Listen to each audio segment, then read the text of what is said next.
Cancer, hi! Welcome to Mr. Queen PH. At titingnan natin kung ano yung major surprise sa inyo in 30 days from the time na mapanood nyo yung reading na to. Dahil ito ay isang timeless reading, anytime na mapanood nyo to as long as makaka-resonate kayo. This reading is for you. And if you're interested in private readings, meron tayong link sa description at sa pinned comment. Paki-check nyo na lang information kung paano mag-book for a private reading. And please subscribe to our channel to show your support. Like, share this video, at comment na rin kayo kung kayo ay naka-resonate. Ayan. So, let's see. Paalala lang, reading na to ay general reading. So, just take what resonates. Pwede kayong makarelate, pwedeng hindi. Ano yung major surprise in 30 days para sa mga Cancerian?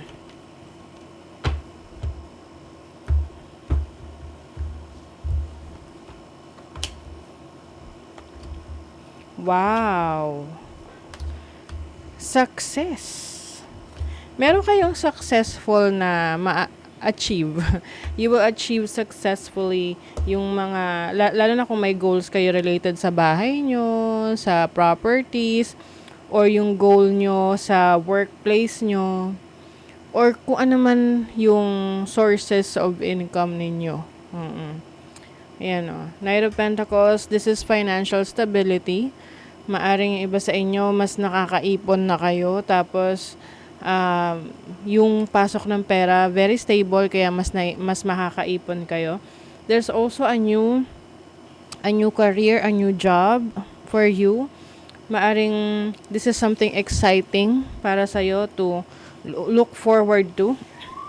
You have the Wheel of Fortune, the Queen of Wands. So, this is like a big change in your career, in your opportunities, no? Maaring mas magta-tap in ka sa iyong talent, sa skill set mo. Kasi ito'y pagiging creative, yung Queen of Wands energy. You also have the Queen of Cups. This is focusing on taking care of yourself, your needs. More on empowerment, no? Self-love, self-care. Ayan. So, finally, oh my God, you have the 7 of Pentacles and then the 9 of Cups. Meron kang hinihintay na finally, darating na. Tingnan natin in what area of life yan. Wow, 10th house. This is your career. So, ano man tong hinihintay mo sa trabaho, career, business mo, or yung source of income mo rin, like kung ano yung paano ka mas nakikilala ng mga tao or mas kilala ng tao. Doon yung success for you. Wow. Congratulations. In advance.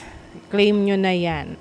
Okay. So, some of you, may mga ano rin kasi, yung parang meron kang pinag-iisipan kung ano ba, anong landas na yung tatahakin mo kasi maaring meron kang gustong ibalik sa buhay mo, like dati mong pinagkaabalahan, dati mong binigyan ng focus, ng attention. So, hindi ka sure kung ibabalik mo siya sa buhay mo. This can be a relationship, pwede ring trabaho, career, business, or dati mo nang pinagkaabalahan. But I feel like ngayon, finally, you will be able to decide na gusto mo nang mag-move forward, no? And the moment na nag-move forward ka, dun ka makakaranas na parang kaginhawaan kasi wala nang pumipigil sa'yo. Wala nang, wala nang parang humahad lang. Nakafocus ka ngayon sa goals mo, nakafocus ka ngayon sa success mo. And it's all happening para sa'yo. What is the 4 of Wands? The Hierophant. Some of you, merong mentorship, may taong tumutulong sa inyo, pwedeng directly or indirectly. Pag sinabi nating directly, ibig sabihin meron kang connection talaga sa kanya, like nag-uusap kayo, may interaction.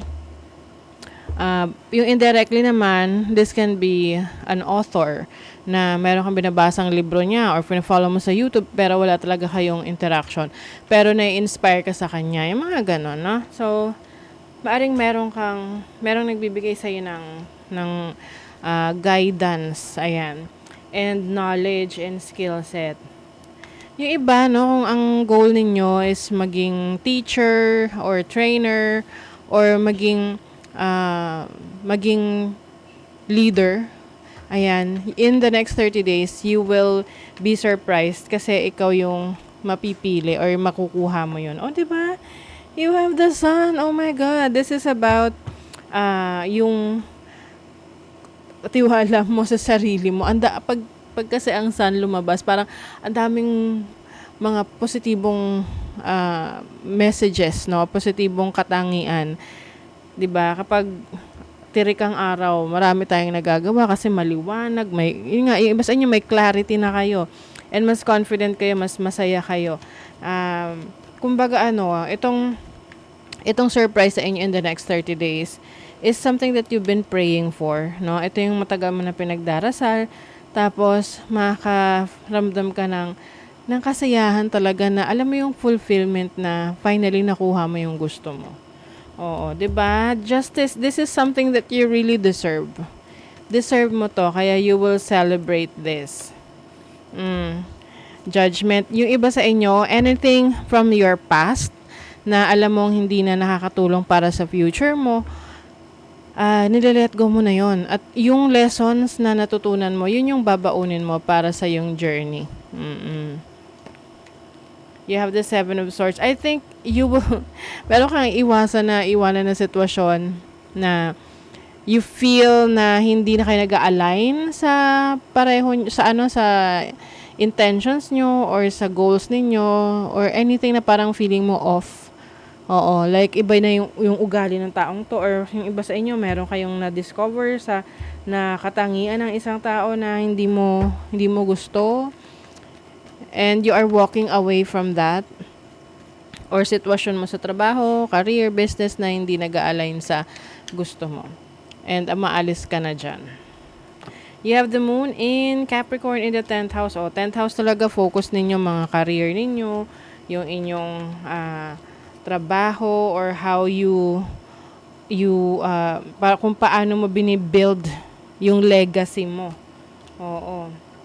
Very much influential kayo, Cancer, no? Yung iba sa inyo nasa social media or you are someone na merong influence, no, sa nakararami. And mag-ingat rin. Kailangan nyo lang mag-ingat meron diyang pwedeng makikialam sa mga decision ninyo na ipipilit sa inyo na yun yung piliin nyo. So, pay attention sa mga ganong klase ng tao. Kapag masyado nang ipinipilit yung isang bagay sa inyo, red flag na yon. Kasi bakit niya ipipilit? 'Di ba? So, yung iba sa inyo, yun yung iiwasan ninyo. Na yung mga controlling sa buhay ninyo. Ayan. You have the sky. The sky is about expansion, intuition, inspiration. So, mas magiging inspired ka sa life mo. Marami kang mga ideas, marami kang mga bagong pangarap na gusto mong tuparin, gusto mong makamtan. 2 beses lumabas yung sun. Ang ganda niyan. The sun is about light. This is clarity. Divine service, confidence, no, illumination. So, talagang ito yung time na alam nyo kung ano yung gusto nyo and you will get what you want. You have the wave. Wave is about unity, no? Connection mo rin to sa sarili mo. Kasi minsan, 'di ba, kalaban natin yung sarili natin. May mga times na naiinis tayo sa sarili natin kasi hindi natin nagagawa to, hindi natin naabot to, or may times na tayo ay disappointed sa sarili natin, but this time buong-buo yung tiwala mo sa sarili mo, na kaya mo. You can do it on your own, kumbaga. Okay? Let's see. New rhythms are coming into your life now. You are encouraged to trust and adapt. May bagong changes sa buhay mo. Pwedeng may bago kang routine, may bagong ganap, may bago kang inspiration. Reevaluate your priorities. It is time to let go of what you no longer need.